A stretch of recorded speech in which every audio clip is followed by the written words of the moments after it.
«Esto es una farsa. No puedes hacernos esto», gritó Elena, con el rostro deformado por la ira, mientras agitaba los papeles frente a mi cara. Permanecí sentada en mi sillón favorito, con las manos cruzadas sobre mi regazo. La taza de té que había preparado seguía humeante sobre la mesita. No me inmutó su grito. Ya había anticipado esta reacción.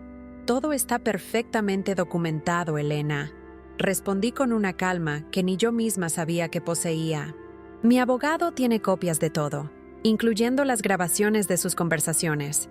Mi hijo Miguel estaba pálido, apoyado contra la pared como si necesitara sostenerse. Miraba alternativamente a su esposa y a mí, con los ojos de alguien que acaba de despertar en un universo desconocido. «Mamá, debe haber algún error. Nosotros solo queríamos ayudarte, después de tu diagnóstico». Elena lo interrumpió, acercándose a mí con pasos amenazantes. «Eres una vieja manipuladora. ¿Grabarnos? ¿Espiarnos? ¿Qué clase de madre hace eso?». Una sonrisa sutil se dibujó en mis labios mientras sacaba mi teléfono del bolsillo. El tipo de madre que aprende a protegerse cuando su nuera planea quedarse con su casa. Pero para entender la justicia de aquel momento, necesitas entender el peso del silencio que lo construyó. Necesitas volver conmigo, al día en que todo comenzó. El día que me diagnosticaron cáncer, el mundo se detuvo. Recuerdo el olor antiséptico del consultorio, las paredes de un blanco impoluto que parecían cerrarse sobre mí. El médico hablaba, pero sus palabras llegaban distorsionadas, como si estuviera bajo el agua. «Tenemos que comenzar el tratamiento cuanto antes, señora Mariana». Mis manos temblaban tanto que tuve que entrelazar los dedos. En el fondo de mi mente, solo podía pensar en Roberto, mi esposo. Él sabría qué hacer. Él me abrazaría y me diría que todo estaría bien. Llegué a casa con la garganta seca y el corazón desbocado. Roberto estaba en la sala, viendo un partido de fútbol. Cuando entré, apenas levantó la mirada. «¿Qué dijo el médico?», preguntó distraídamente, sin apartar los ojos de la pantalla. Me senté junto a él, con las piernas temblorosas. «Es cáncer, Roberto», susurré, y las palabras quemaron mi garganta al salir. El silencio que siguió fue ensordecedor. Roberto finalmente me miró, pero sus ojos ya no eran los mismos. Vi miedo, sí, pero no por mí. Miedo por él mismo. Las semanas siguientes fueron una pesadilla. Roberto se volvió distante, evitaba tocarme, como si mi enfermedad fuera contagiosa. Dormía en el sofá, alegando que no quería molestarme. Las conversaciones se redujeron a monosílabos. Y luego, una tarde, mientras yo estaba acostada recuperándome de la primera sesión de quimioterapia, lo escuché hablando por teléfono en el jardín. «No puedo lidiar con esto, Carlos. Es demasiado... No es solo la enfermedad. Es todo... Sí, ya lo decidí». Esa noche, mientras cenábamos en silencio, Roberto finalmente habló. «Mariana, tenemos que hablar». El sonido del tenedor contra el plato resonó en la cocina cuando lo solté. «Ya lo sé», respondí. «Te vas, ¿verdad?». No hubo negación, ni explicaciones elaboradas. Solo un «lo siento», que sonaba tan vacío como me sentía yo. 25 años de matrimonio terminaron con una maleta y el ruido de la puerta cerrándose. Me quedé sola, con mi diagnóstico y un futuro incierto. Mi hijo Miguel fue mi salvación en esos primeros días. Llegó con su esposa Elena a darme apoyo. Recuerdo cómo me abrazó, su cuerpo temblando con sollozos contenidos. «Papá es un cobarde, mamá. Nosotros estamos contigo». Elena me acariciaba el pelo mientras yo lloraba. «No te preocupes por nada, Mariana», dijo con una sonrisa que entonces creí sincera. «Miguel y yo te cuidaremos». Las primeras semanas fueron realmente un apoyo. Elena cocinaba, me acompañaba a las consultas, me ayudaba con la medicación. Miguel pasaba más tiempo en casa, a pesar de su trabajo. Estaba tan agradecida que no noté las pequeñas señales, las miradas que intercambiaban cuando creían que no les veía, las conversaciones que cesaban abruptamente cuando yo entraba a una habitación. Un día, Miguel llegó con una noticia que me tomó por sorpresa. «Mamá, hemos vendido nuestro departamento». Me incorporé en el sofá, confundida. ¿El departamento que les regalé cuando se casaron? ¿Por qué harían eso? Elena se sentó a mi lado, tomando mi mano entre las suyas. Su tacto era frío, y ahora me doy cuenta de que su sonrisa también lo era. Mariana, con tu enfermedad, necesitas cuidados constantes. Hemos pensado que lo mejor es que nos mudemos aquí, contigo. Así no estarás sola en ningún momento. Sentí un nudo en la garganta. Por un lado, la idea de tener compañía era reconfortante. Por otro, algo en la mirada de Elena me inquietaba. Pero, ¿no creen que deberían haberlo consultado conmigo primero? Miguel se arrodilló frente a mí. Mamá, solo queremos cuidarte. Con el dinero de la venta, podemos pagar tus tratamientos y adaptarnos mejor aquí. No tuve corazón para negarme. Estaba cansada, asustada, y la perspectiva de enfrentar el cáncer sola me aterraba más que cualquier otra cosa. Así fue como empezaron a mudarse, poco a poco. Primero, algunas cajas. Luego, muebles. Pronto, mi casa ya no parecía mía. Elena reorganizó la cocina, cambió las cortinas, movió los cuadros. Cuando me quejaba, siempre tenía una respuesta lista. Es por tu bienestar, Mariana. Esta disposición es más práctica para ti. Una noche, escuché a Elena hablar por teléfono en el jardín, el mismo lugar donde Roberto había decidido abandonarme. Sí, ya casi está todo listo. No, ella no sospecha nada. Cuando todo termine, la casa será nuestra. Sí, el abogado dice que con su estado de salud será fácil. Mi corazón se detuvo por un instante. ¿Había escuchado bien? ¿Elena estaba planeando quedarse con mi casa, aprovechándose de mi enfermedad? Si algo de esto ya te ha pasado, comenta, yo entiendo, para saber que no estoy sola en esta historia de traición familiar. Los días que siguieron a esa conversación fueron como vivir en una pesadilla donde yo era la única consciente del peligro. Observaba a Elena con nuevos ojos, notando detalles que antes había pasado por alto, cómo revisaba mis correos cuando creía que dormía, cómo susurraba con Miguel en rincones apartados de la casa, cómo sonreía con falsedad cada vez que me miraba. Una mañana, mientras Elena había salido a hacer compras, me atreví a entrar en la habitación que ahora ocupaban ellos. El aroma del perfume caro de Elena impregnaba el ambiente, mezclándose con el olor a medicamentos que parecía seguirme a todas partes. Con manos temblorosas, comencé a buscar algo, cualquier cosa que confirmara mis sospechas. En el cajón de la mesita de noche encontré varios folletos de residencias para ancianos. Hojeé uno de ellos con el corazón latiendo desbocado. Estaba marcado con círculos rojos y anotaciones en los márgenes. Perfecta para M, decía una de las notas con la letra de Elena. Seguí buscando y, debajo de una pila de documentos, encontré algo que hizo que mis rodillas flaquearan. Un borrador de poder notarial a nombre de Miguel, otorgándole control sobre mis bienes y decisiones médicas. Lo más aterrador era que tenía una firma, mi firma, que yo jamás había estampado. Me senté en la cama, respirando con dificultad. El papel temblaba en mis manos. La falsificación era buena, pero yo conocía mi propia firma. Sabía que nunca hacía ese pequeño giro en la M de Mariana. Alguien, Elena, estaba segura, había practicado mi firma y estaba preparándose para tomar control de mi vida.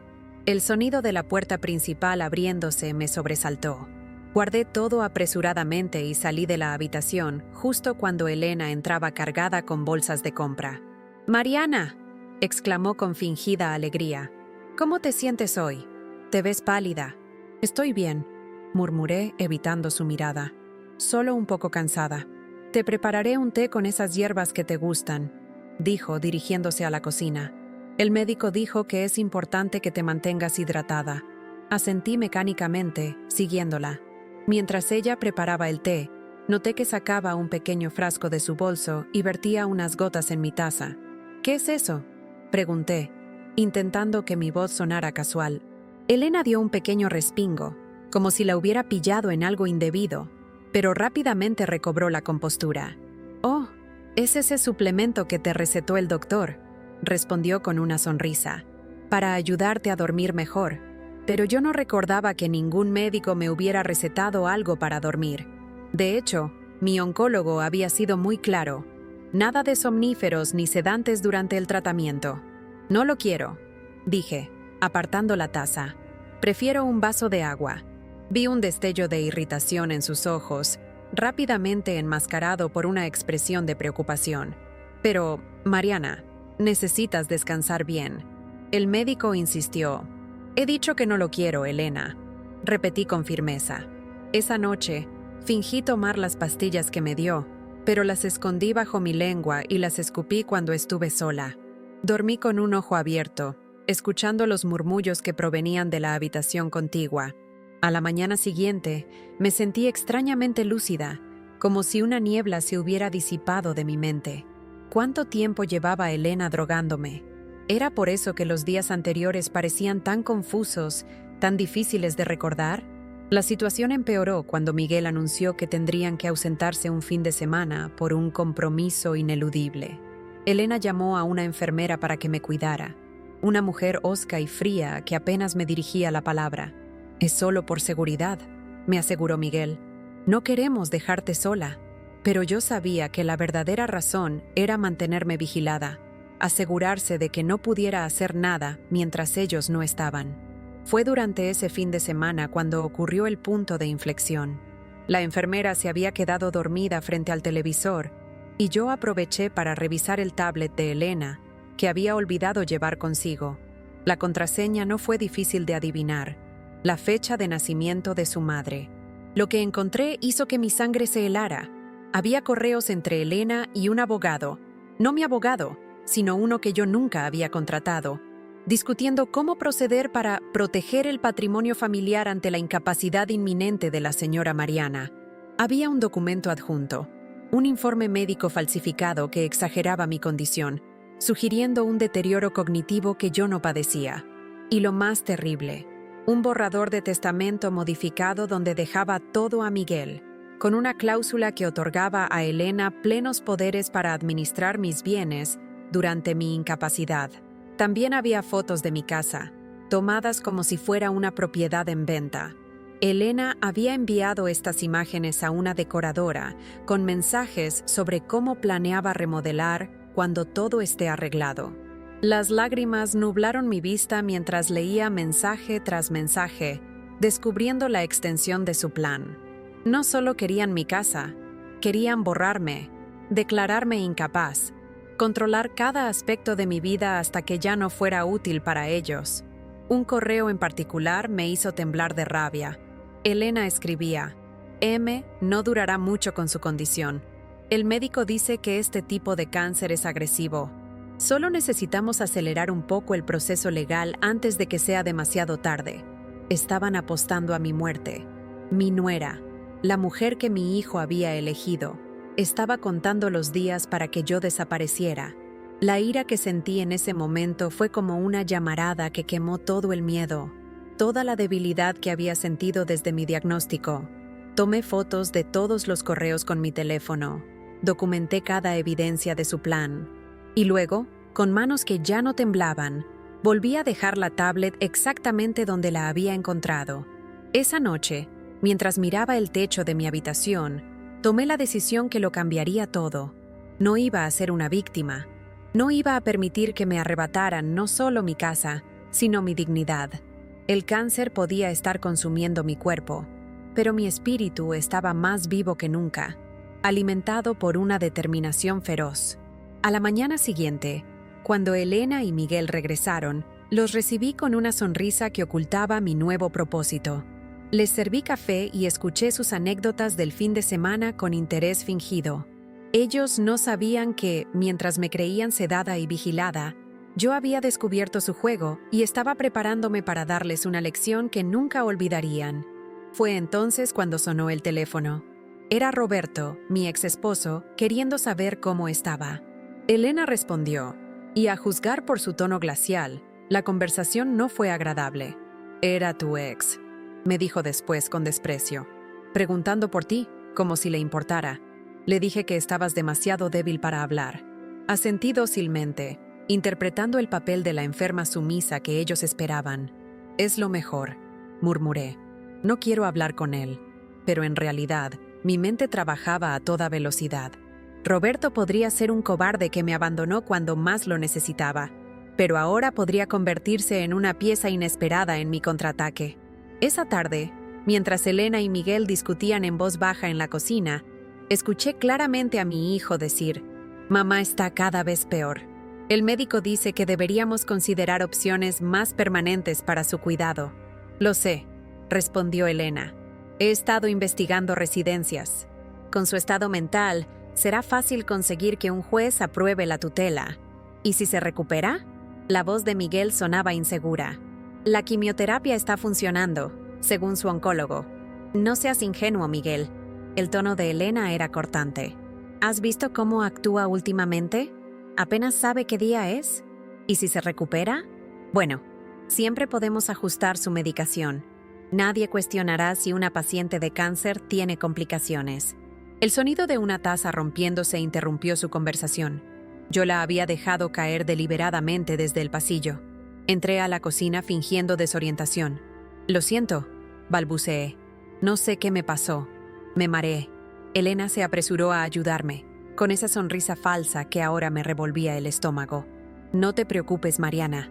Estamos aquí para cuidarte. Siempre». Esa noche, mientras fingía dormir bajo los efectos de los sedantes que ahora pretendía tomar, tomé mi decisión final. Al día siguiente, comenzaría mi contraataque.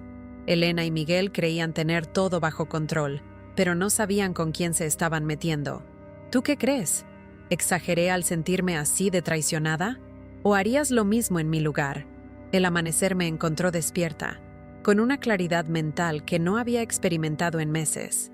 La habitación estaba teñida de un azul pálido, y podía escuchar el canto de los pájaros en el jardín que yo misma había plantado años atrás. Respiré profundamente, saboreando el aire como si fuera el primer día del resto de mi vida. En cierto modo, lo era. Me levanté con cuidado, evitando hacer ruido. Elena y Miguel aún dormían. Tomé mi teléfono y envié un mensaje. «Necesito verte hoy. Es urgente. No llames. Te explicaré en persona». La respuesta llegó casi de inmediato. «Estaré allí a las 9. ¿Estás bien?». No contesté. Roberto tendría que esperar para saber por qué lo había contactado después de meses de silencio.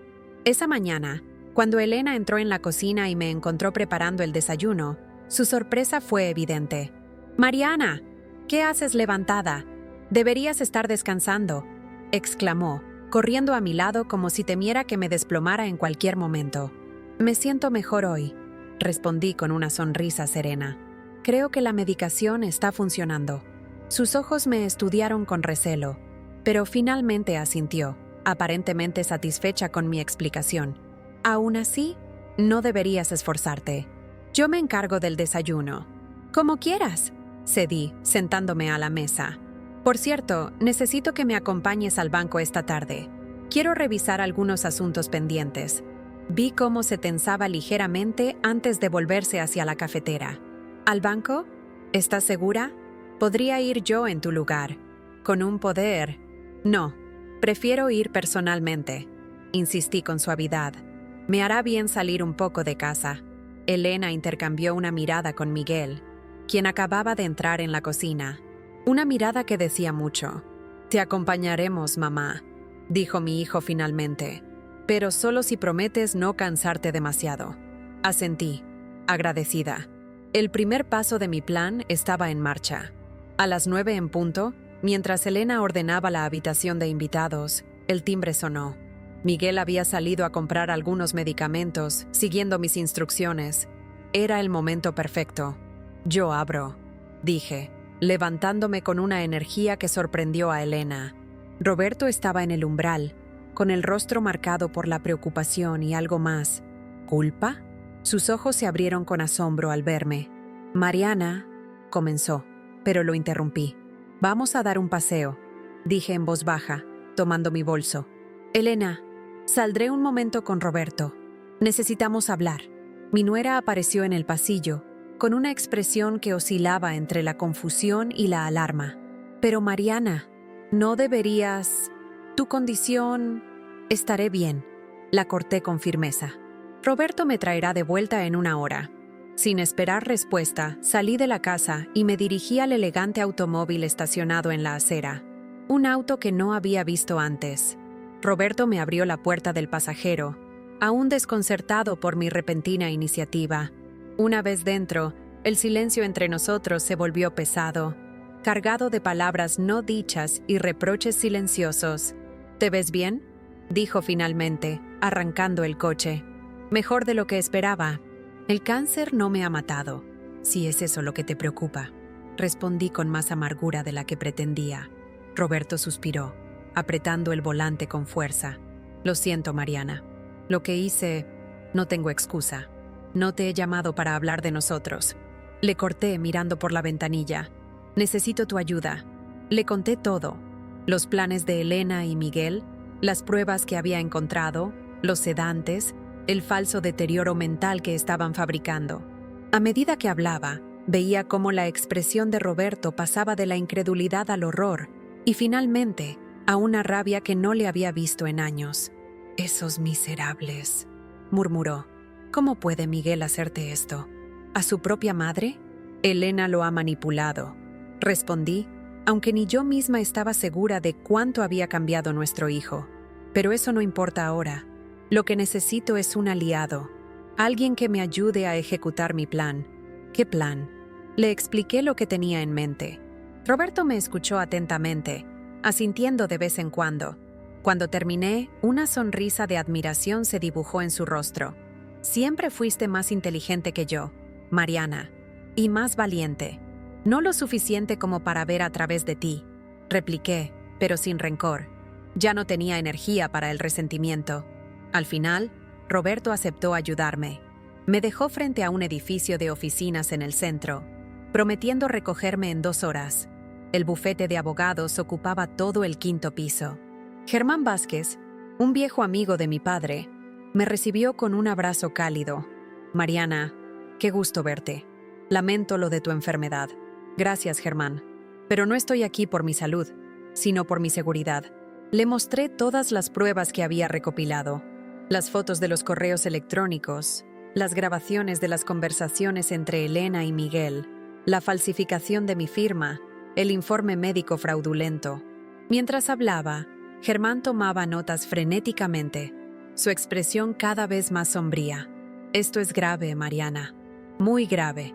Estamos hablando de varios delitos: falsificación de documentos, intento de estafa, posible administración de sustancias sin consentimiento».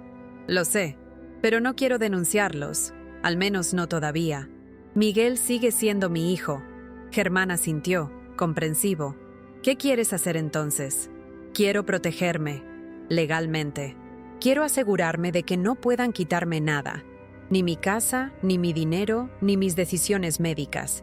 Durante las siguientes 2 horas, trabajamos en un plan de protección legal exhaustivo.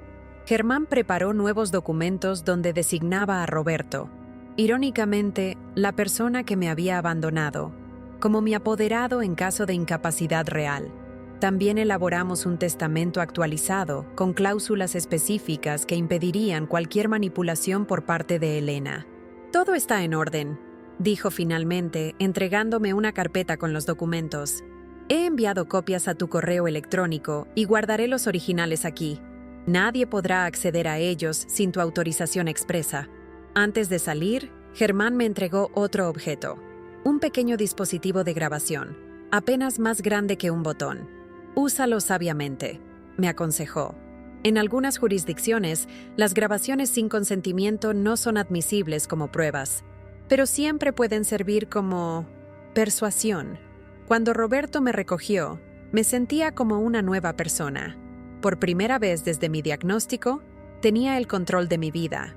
«¿Cómo ha ido?», preguntó mientras conducía de regreso a casa. «Perfectamente», respondí, mostrándole la carpeta. «Ahora viene la segunda fase».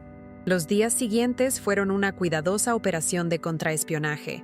Coloqué el dispositivo de grabación en diferentes lugares de la casa, bajo la mesa del comedor, en la sala, incluso en la habitación que ocupaban Elena y Miguel cuando salían.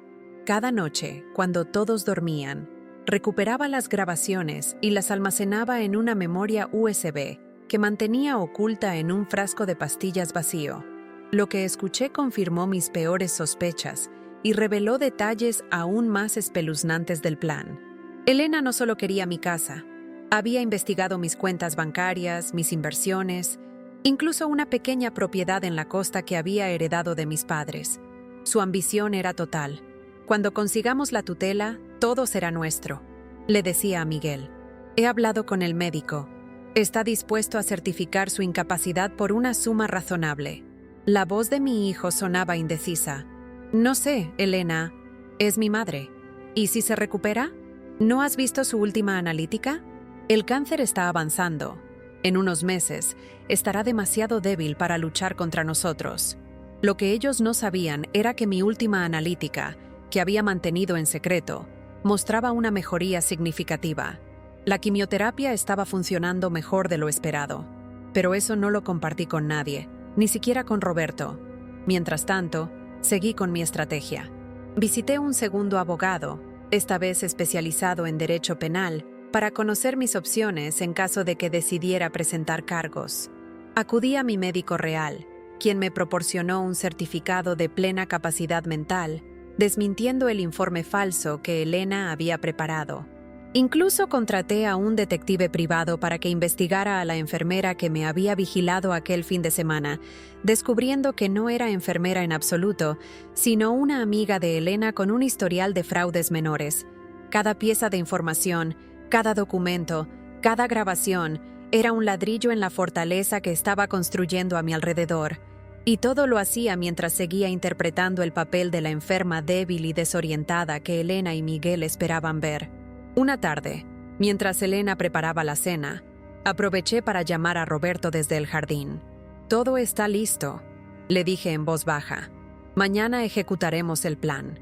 ¿Estás segura de que quieres hacerlo así?», preguntó preocupado. «Podríamos simplemente denunciarlos». «No», respondí con determinación. «Quiero que aprendan la lección. Quiero que entiendan exactamente con quién se metieron». Roberto suspiró al otro lado de la línea. «De acuerdo, estaré allí a las 10, como acordamos». Cuando regresé a la casa, Elena me miraba fijamente desde la ventana de la cocina. Por un instante, temí que hubiera escuchado mi conversación, pero su expresión era la de siempre, una máscara de falsa preocupación. «¿Con quién hablabas, Mariana?», preguntó con tono casual mientras revolvía algo en una olla. «Con nadie», respondí, fingiendo confusión. Solo estaba mirando las flores. Creo que necesitan agua. Elena me estudió un momento más antes de volver a su tarea. Vi cómo añadía algo a mi plato, diferente al de ellos. Las pastillas machacadas, sin duda. Esta sería la última vez que intentaría drogarme. Esa noche, mientras fingía dormir bajo los efectos de los sedantes, repasé mentalmente cada detalle del plan. No había margen de error. O funcionaba perfectamente, o lo perdería todo. Si estuvieras en mi lugar, ¿tendrías el valor de llegar tan lejos por la verdad? ¿De arriesgarlo todo por recuperar tu dignidad? La mañana amaneció fría y gris, como si el cielo presintiera la tormenta que estaba a punto de desatarse. Me levanté temprano, antes que Elena y Miguel. Preparé café y me senté junto a la ventana, observando cómo las gotas de lluvia formaban pequeños riachuelos en el cristal. Era apropiado que hoy lloviera. Elena apareció en la cocina poco después, sorprendida de encontrarme despierta y aparentemente lúcida. «Mariana, ¿qué haces levantada tan temprano?», preguntó, evaluándome con esa mirada clínica que tanto detestaba. «No podía dormir», respondí con voz suave. «Tengo algo importante que hacer hoy». «¿Algo importante?». Su tono era condescendiente, como si hablara con una niña. «¿Qué podría ser tan importante?». Sonreí, mirando mi taza de café. «He estado pensando sobre la casa. Tienes razón, es demasiado grande para mí sola». Vi cómo se tensaba, como un depredador que detecta un movimiento inesperado de su presa. «¿Qué quieres decir?». «Creo que deberíamos formalizar lo que ya es un hecho, que ustedes se queden con la casa. Podríamos ir al notario hoy mismo». Elena se quedó inmóvil, con los ojos muy abiertos. Por un momento, pareció que no sabía cómo reaccionar ante esta repentina capitulación. Finalmente, se recompuso y se acercó, colocando una mano sobre la mía. «Mariana, Eso es muy generoso de tu parte, dijo con voz melosa, pero no es necesario apresurarse. Tu salud es lo más importante ahora. Insisto, respondí apretando su mano. He pensado mucho en esto. Quiero dejar todo arreglado, por si acaso. Esas últimas palabras parecieron convencerla. La avaricia brilló en sus ojos, apenas disimulada por su expresión de falsa preocupación. Bueno, si estás segura, hablaré con Miguel. Perfecto. Ya he llamado al notario. Nos espera a las 11. Su sorpresa fue evidente, pero se recuperó rápidamente. Vaya, has pensado en todo, dijo, con una sonrisa tensa. Déjame prepararte el desayuno. Necesitas estar fuerte para hoy. Mientras ella cocinaba, fingí tomar las pastillas que me ofreció con el jugo. Sabía perfectamente que eran sedantes, destinados a mantenerme dócil y confusa durante la reunión con el notario. Esta vez, sin embargo, las escondí bajo la lengua y las tiré al inodoro cuando fui al baño. Miguel reaccionó con una mezcla de sorpresa y culpa cuando Elena le comunicó mi decisión. Pude ver el conflicto en sus ojos. Parte de él seguía siendo mi hijo, el niño que había criado con amor. Otra parte, la que Elena había alimentado cuidadosamente, veía esto como una victoria, un paso más en su plan. «Mamá, ¿estás completamente segura?», preguntó, sentándose frente a mí. «La casa ha estado en nuestra familia por generaciones. Precisamente por eso quiero que se quede en la familia», respondí, mirándolo directamente a los ojos. «Tú eres mi único hijo, Miguel. ¿Quién mejor que tú para heredarla?». Vi cómo la culpa atravesaba su rostro como una sombra fugaz, pero Elena estaba allí, a su lado, apretando ligeramente su hombro, recordándole silenciosamente el plan. «Si es lo que realmente quieres», murmuró finalmente. «Lo es», afirmé con convicción. «Ya es hora de que acepte mi situación y piense en el futuro». A las 10 en punto, el timbre sonó. Era Roberto, puntual como habíamos acordado. «¿Qué hace él aquí?», exclamó Elena, con el veneno apenas contenido en su voz. «Yo lo llamé», respondí tranquilamente. «Necesito un testigo para la firma, alguien que no sea beneficiario directo». Roberto entró, saludando a todos con una formalidad tensa. Su presencia claramente incomodaba a Elena y Miguel, lo cual era exactamente lo que yo quería. La tensión en el ambiente era casi palpable mientras nos preparábamos para salir. «He pedido un taxi», anunció Elena, consultando su reloj. «Debería estar aquí en cualquier momento». «No será necesario», intervino Roberto. «Yo los llevaré. Preferiríamos ir por nuestra cuenta», insistió Elena, con una sonrisa glacial.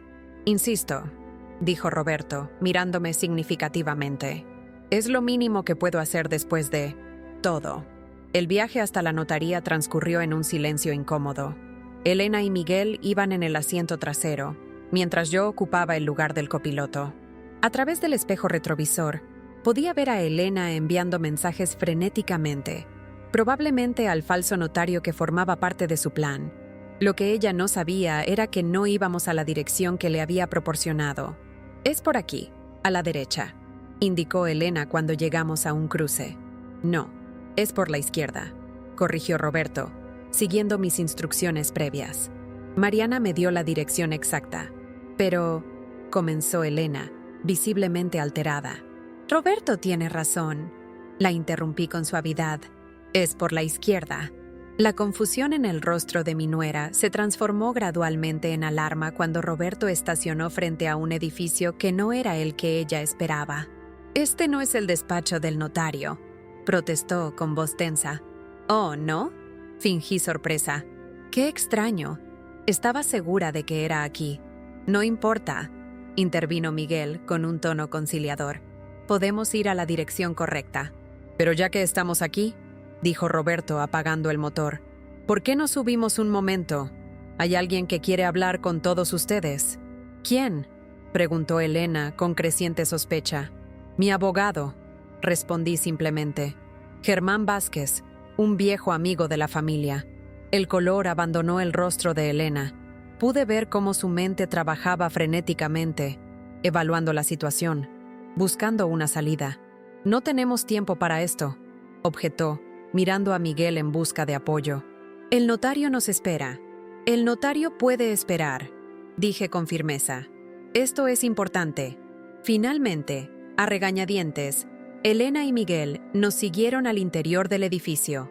El ascensor subió silenciosamente hasta el 5º piso, donde se encontraba el bufete de Germán. Su secretaria nos recibió con una sonrisa profesional. «El señor Vázquez los está esperando», anunció, conduciéndonos a una amplia sala de conferencias.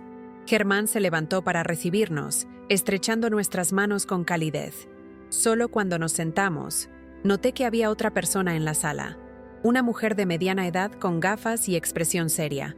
«Les presento a la doctora Luisa Mendoza», dijo Germán. «Es psiquiatra forense y está aquí para realizar una evaluación». «¿Una evaluación?», preguntó Miguel confundido. «¿De qué está hablando?». «De la capacidad mental de tu madre», respondió Germán con tono profesional. «Antes de proceder con cualquier transferencia de propiedad, es necesario asegurarse de que Mariana está en pleno uso de sus facultades mentales». Elena se tensó visiblemente. Sus ojos se estrecharon mientras me miraba, como si intentara descifrar qué estaba sucediendo realmente. «Esto es innecesario», protestó. «Mariana está perfectamente capacitada para tomar decisiones». «¿Eso crees?», pregunté con suavidad. «Pero si hace solo unos días le decías a Miguel que mi estado mental estaba deteriorándose, que necesitaba supervisión constante, que quizás pronto necesitaría una tutela legal». El silencio que siguió a mis palabras fue absoluto. Elena me miraba fijamente, con una mezcla de sorpresa y creciente terror. «No sé de qué estás hablando», dijo finalmente con voz temblorosa. «Miguel, esto es absurdo. Tu madre está confundida». «¿Lo estoy?», pregunté mientras sacaba mi teléfono y lo colocaba sobre la mesa. «Tal vez deberíamos escuchar esto». Presioné el botón de reproducción y la voz de Elena llenó la sala. «Con su estado mental, será fácil conseguir que un juez apruebe la tutela. Si se recupera, siempre podemos ajustar su medicación». Miguel se puso pálido. Elena intentó interrumpir, pero Germán levantó una mano, silenciándola. «Hay más», dije, presionando otro archivo. Esta vez, era la voz de Elena hablando con alguien por teléfono. «El médico está dispuesto a certificar su incapacidad por una suma razonable». «No, ella no sospecha nada. Cuando todo termine, la casa será nuestra». Elena se levantó bruscamente, derribando su silla. «Esto es ilegal. No puedes grabar conversaciones privadas sin consentimiento». «Tal vez», concedió Germán con calma, «pero ciertamente plantea preguntas que las autoridades encontrarían interesantes». «Como por qué la señora Mariana tiene rastros de benzodiazepinas en su sangre cuando no le han sido recetadas. ¿O por qué hay un informe médico falso circulando con su nombre?» «Miguel, vámonos de aquí», exigió Elena tomando su bolso. «Esto es una emboscada». Mi hijo permanecía inmóvil, mirándome con una expresión de horror creciente. «Mamá, ¿es verdad todo esto?» «Cada palabra», respondí, sosteniendo su mirada. «Han estado drogándome, Miguel, planeando declararme incapaz, falsificando mi firma. Todo para quedarse con mi casa y mis bienes». «Yo no», comenzó, pero se detuvo, incapaz de completar la frase. «Tú sabías lo suficiente», dije con tristeza. «Quizás no conocías todos los detalles, pero sabías lo que estaba pasando». La doctora Mendoza, que había permanecido en silencio hasta entonces, se aclaró la garganta. «He revisado los resultados de las pruebas de sangre de la señora Mariana», informó con tono clínico. «Muestran claramente la presencia de sedantes que no forman parte de su tratamiento oncológico. Esto, combinado con los audios y la documentación que ha presentado, sugiere un posible caso de abuso a persona vulnerable». Elena abrió la boca para protestar, pero Germán la interrumpió. «Antes de que diga algo más, señora Elena, debería saber que hay 2 opciones sobre la mesa», dijo, abriendo una carpeta. «La primera implica presentar cargos formales, falsificación de documentos, administración de sustancias sin consentimiento, intento de fraude. La segunda opción es un acuerdo privado». «¿Qué clase de acuerdo?», preguntó Elena, con voz apenas audible. Germán me miró, cediéndome la palabra.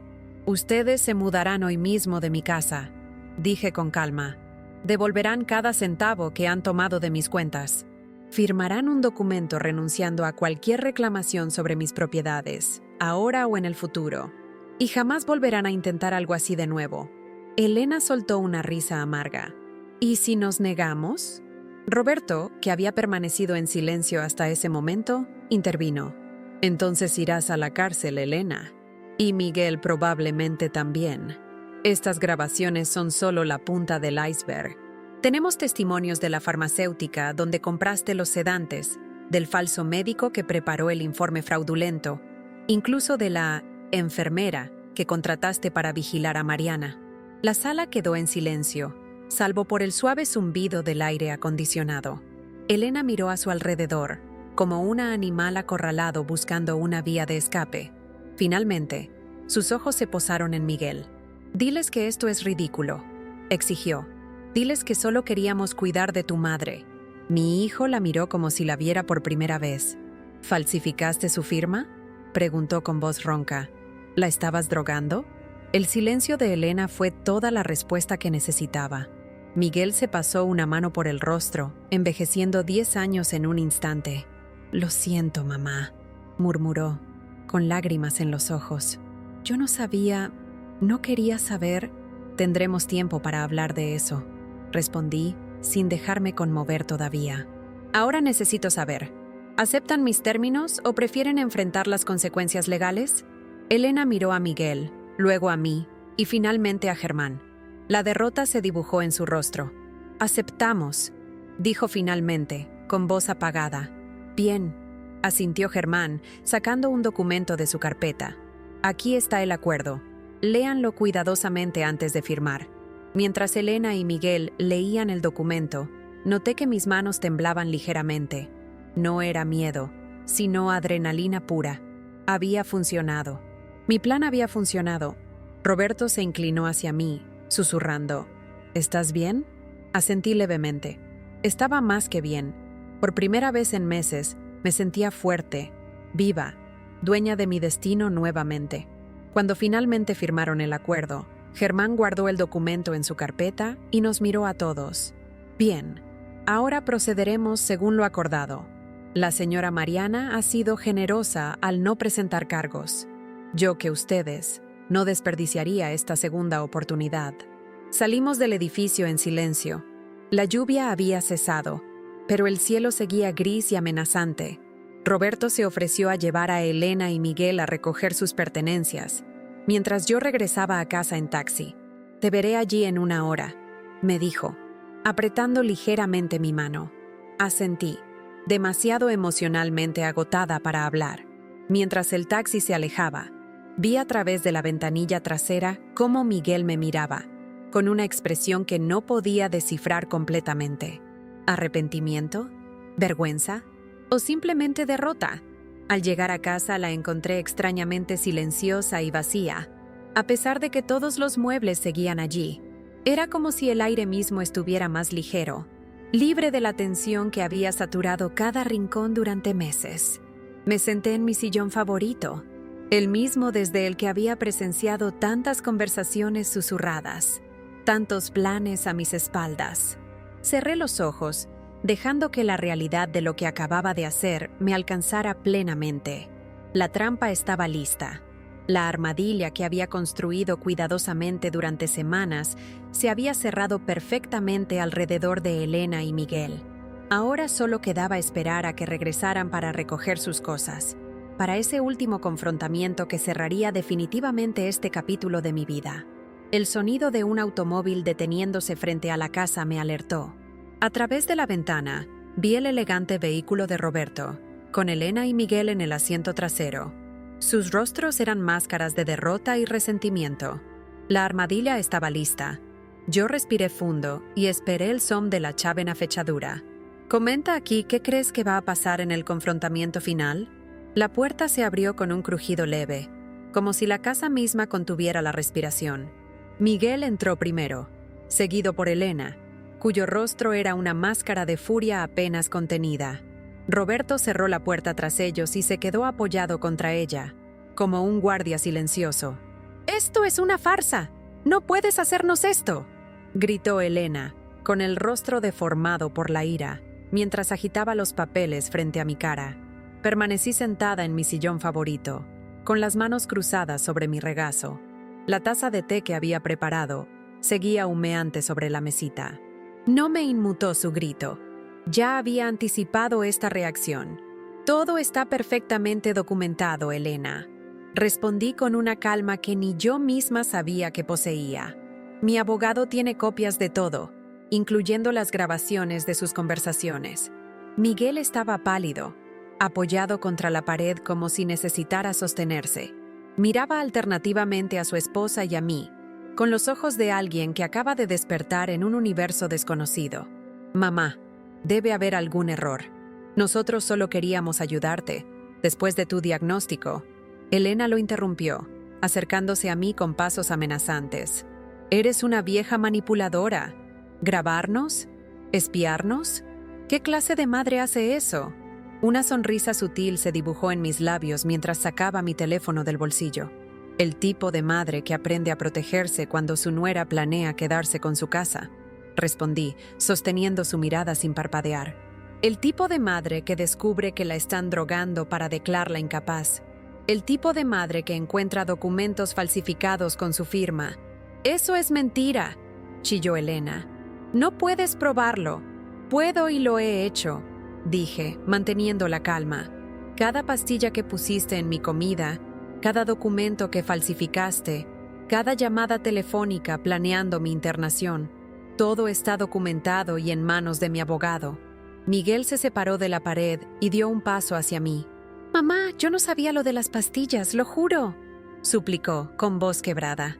«Elena me dijo que eran parte de tu tratamiento, que el médico las había recetado, y la falsificación de mi firma, y el plan para declararme incapaz. ¿También desconocías eso?»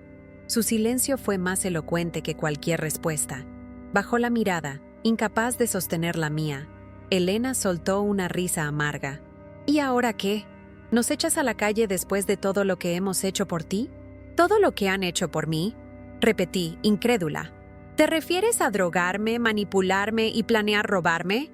Te cuidamos cuando Roberto te abandonó, gritó Elena, señalando acusadoramente a mi exesposo. Cuando todos te dieron la espalda, ¿y así nos pagas? Roberto, que había permanecido en silencio hasta entonces, dio un paso adelante.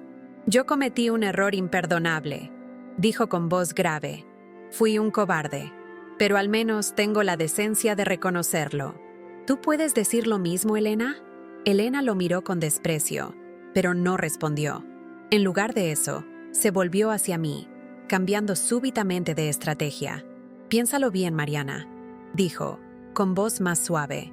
¿Quién te cuidará ahora? Estás enferma, necesitas ayuda. Quizás nos excedimos, pero todo fue por tu bien. Puedo cuidarme sola, respondí firmemente. Y si necesito ayuda, la contrataré. Pero nunca más volveré a confiar en alguien que me ha traicionado. Miguel dio otro paso hacia mí, con lágrimas en los ojos. Mamá, por favor, fue un error terrible. Yo me dejé llevar. No supe ver lo que estaba pasando realmente. Dame otra oportunidad. Por un momento, sentí que mi resolución flaqueaba. A pesar de todo, seguía siendo mi hijo, el niño que había criado, que había sostenido en mis brazos cuando lloraba. Pero entonces recordé las grabaciones, sus voces discutiendo fríamente mi futuro como si yo ya no existiera, y mi corazón se endureció nuevamente. Tendrán que salir de mi casa hoy mismo, dije con firmeza. Pueden llevarse sus pertenencias personales, nada más. ¿Y dónde se supone que vamos a ir?, protestó Elena. Vendimos nuestro departamento. Eso es problema suyo, intervino Roberto. Ustedes tomaron esa decisión. Ustedes asumen las consecuencias. Elena le lanzó una mirada venenosa. ¿Y tú qué ganas con todo esto? ¿Crees que ella te perdonará por abandonarla? ¿Que volverás a su vida como si nada hubiera pasado? Roberto negó con la cabeza. No busco perdón ni una segunda oportunidad. Solo intento remediar en parte el daño que hice. Me levanté del sillón, sintiendo que cada movimiento requería un esfuerzo sobrehumano. El cansancio emocional de las últimas semanas comenzaba a pasarme factura. Tienen 2 horas para recoger sus cosas, anuncié. Roberto los llevará donde quieran ir después. Elena parecía a punto de protestar nuevamente, pero Miguel la tomó del brazo. «Basta, Elena», dijo con voz quebrada. «Es suficiente. Hemos hecho suficiente daño». Para mi sorpresa, Elena cedió. La máscara de furia se agrietó por un instante, revelando algo que nunca había visto en ella. Vulnerabilidad, pero fue solo un destello, rápidamente reemplazado por su habitual expresión calculadora. «Esto no termina aquí», murmuró mientras se dirigía hacia la habitación que habían ocupado. «No has visto lo último de mí». «En realidad sí», respondí con una calma que no sentía. «Si intentas algo, cualquier cosa, las grabaciones irán directamente a la policía. Y créeme, no quieres eso». Las siguientes 2 horas transcurrieron en un silencio tenso, interrumpido solo por el sonido de cajones abriéndose y cerrándose, de maletas arrastrándose por el pasillo. Me senté en la sala, observando cómo mi hijo y su esposa recogían sus vidas, sacándolas de la mía. Roberto se mantuvo cerca, como una presencia vigilante pero discreta. No hablamos mucho, ambos sumidos en nuestros propios pensamientos. Ocasionalmente, nuestras miradas se encontraban, y había en sus ojos una mezcla de arrepentimiento y determinación que encontré extrañamente reconfortante. Finalmente, cuando el sol comenzaba a ponerse, proyectando sombras alargadas a través de las ventanas, Elena y Miguel aparecieron en la sala con sus maletas. «Ya está», dijo Miguel, con voz apagada. «Nos vamos». Me levanté, sintiendo un nudo en la garganta. A pesar de todo, era mi hijo quien se marchaba, posiblemente para siempre. «Cuídate, Miguel», dije, manteniendo la compostura, «y aprende a pensar por ti mismo». Elena hizo un ruido despectivo, pero no dijo nada. Roberto abrió la puerta y comenzó a cargar las maletas en su coche. Cuando terminó, se volvió hacia mí. «Los llevaré y luego regresaré, si te parece bien», dijo, con una pregunta implícita en su tono. Asentí levemente. No estaba segura de qué significaba exactamente esa oferta, pero en ese momento, la idea de quedarme completamente sola me resultaba insoportable. Cuando el coche de Roberto desapareció al final de la calle, llevándose a Miguel y Elena de mi vida, sentí una mezcla contradictoria de emociones. Alivio por haber recuperado el control de mi existencia, tristeza por la traición de mi propio hijo, rabia por el tiempo y la energía que había tenido que dedicar a defenderme cuando debería haber estado concentrada en sanar. Me senté en el porche, observando cómo el cielo se teñía de naranja y púrpura. La casa a mis espaldas estaba silenciosa, pero era un silencio diferente al de los últimos meses. No era el silencio opresivo de las conspiraciones y las mentiras, sino el silencio limpio y esperanzador de un nuevo comienzo. 2 semanas después, estacioné mi coche, un elegante sedán que había comprado con parte del dinero que había estado ahorrando para mi tratamiento, pero que afortunadamente ya no necesitaba tanto gracias a mi mejoría, frente al supermercado. Mientras recogía mis compras del maletero, una voz familiar me sobresaltó. «Mariana, ¿eres tú?». Me giré para encontrarme cara a cara con Roberto. No lo había visto desde aquella noche, cuando regresó a casa después de dejar a Elena y Miguel en un hotel. Habíamos conversado hasta tarde, no sobre nosotros o nuestro pasado, sino sobre mi futuro, sobre mis planes de viajar cuando terminara el tratamiento, sobre los libros que quería leer, los lugares que quería visitar. Y luego se había marchado, dejándome su número por si necesitaba algo, pero sin prometer nada, sin pedir nada a cambio. «Roberto», saludé, sorprendida de lo tranquila que me sentía al verlo. «¿Cómo estás?». «Bien, trabajando mucho», respondió con una sonrisa tímida. «¿Y tú? Te ves radiante». Era cierto. Mi última visita al oncólogo había traído noticias alentadoras. El cáncer estaba respondiendo excepcionalmente bien al tratamiento. No estaba curada, ni mucho menos, pero las perspectivas eran mejores de lo que nadie había esperado. «Estoy mejor», dije simplemente. «Mucho mejor». Roberto pareció genuinamente feliz por la noticia.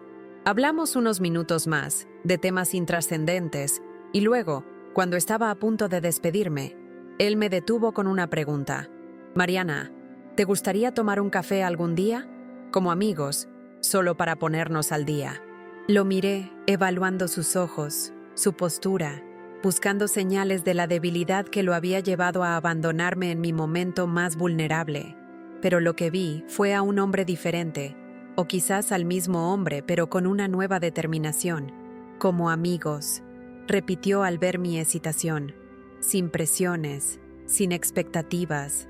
Pensé en todo lo que había pasado en los últimos meses, en cómo el cáncer, en lugar de destruirme, había sacado a la luz una fuerza que no sabía que poseía. En cómo la traición de Miguel y Elena, en lugar de hundirme, me había enseñado a valorar mi independencia, y en cómo el abandono de Roberto, aunque doloroso, me había obligado a encontrar recursos dentro de mí que nunca había explorado. Me gustaría eso, respondí finalmente. Como amigos. Su sonrisa fue cálida, sin presunción. Te llamaré entonces, dijo, antes de despedirse. Lo vi alejarse y pensé en lo extraños que son los giros del destino. El hombre que me abandonó cuando más lo necesitaba había sido quien me ayudó a recuperar mi dignidad. Y ahora, mientras cargaba mis compras en el coche, me sentí más fuerte de lo que me había sentido en años. Semanas después, estaba terminando mi sesión de quimioterapia cuando vi a Miguel en la sala de espera del hospital.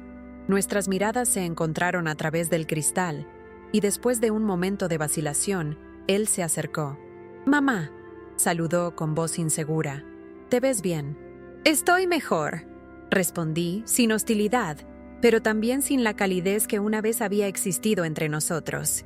«¿Qué haces aquí?» «Vine a verte», admitió. «La recepcionista me dijo que estabas en tratamiento.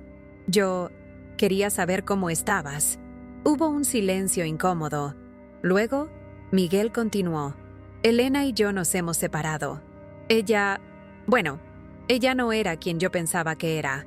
No sentí alegría por la noticia, solo una triste confirmación de lo que ya sabía, que la manipulación de Elena había sido más profunda de lo que imaginaba, afectando no solo a mí, sino también a mi hijo. «Lo siento», dije, y lo decía en serio. Miguel me miró con sorpresa. «¿Lo sientes? Después de lo que te hicimos...» «Te manipuló, Miguel.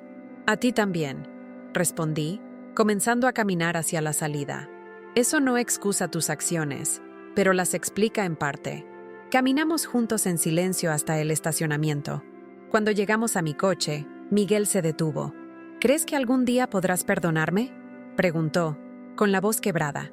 Lo miré, viendo no al hombre que había traicionado mi confianza, sino al niño que una vez había sostenido en mis brazos, al joven que había consolado en sus primeras decepciones, al adulto que, a pesar de sus errores, seguía siendo parte de mí. «El perdón no es un evento, Miguel», respondí suavemente. «Es un proceso. Llevará tiempo para ambos». Asintió, comprendiendo lo que no decía, que las puertas no estaban completamente cerradas, pero que tampoco se abrirían de inmediato. «Te llamaré», dije antes de subir al coche, «cuando esté lista». Mientras conducía de regreso a casa, pensé en todas las vueltas que había dado mi vida en los últimos meses. Había perdido y recuperado tantas cosas. Mi salud, que poco a poco regresaba. Mi independencia, más valiosa que nunca. Mi capacidad para confiar, ahora más cautelosa, pero también más sabia. El cáncer, irónicamente, no había sido lo peor que me había pasado. Me había obligado a enfrentarme a mis miedos, a reconocer mi fuerza, a valorar cada día como el regalo que realmente es. Y la traición de aquellos en quienes más confiaba me había enseñado una lección invaluable, que la verdadera fortaleza no está en depender de otros, sino en ser capaz de sostenerse a una misma. Cuando Roberto me abandonó tras mi diagnóstico de cáncer, creí que mi mundo se derrumbaba. Cuando descubrí que mi propio hijo y su esposa planeaban despojarme de todo, pensé que nunca me recuperaría de esa traición. Pero aquí estaba, conduciendo mi nuevo coche, con el viento en el cabello y un futuro incierto, pero prometedor por delante. La vida nos pone pruebas, a veces tan duras que creemos que no podremos superarlas. Pero cada obstáculo que enfrentamos nos revela una parte de nosotros mismos que no conocíamos. Cada dolor nos enseña una lección que necesitábamos aprender. Mi nombre es Mariana. Tengo 58 años y estoy aprendiendo a vivir de nuevo. No como la esposa de alguien, no como la madre de alguien, sino como yo misma. Una mujer que enfrentó el cáncer y la traición y salió fortalecida de ambas batallas. Si esta historia te ha tocado de alguna manera, si has sentido en tu propia piel la traición de aquellos en quienes más confiabas, recuerda siempre estas palabras. Nadie me subestima en mi propia casa, porque a veces, la mayor victoria no es ganar la batalla contra los demás, sino la batalla contra nuestros propios miedos.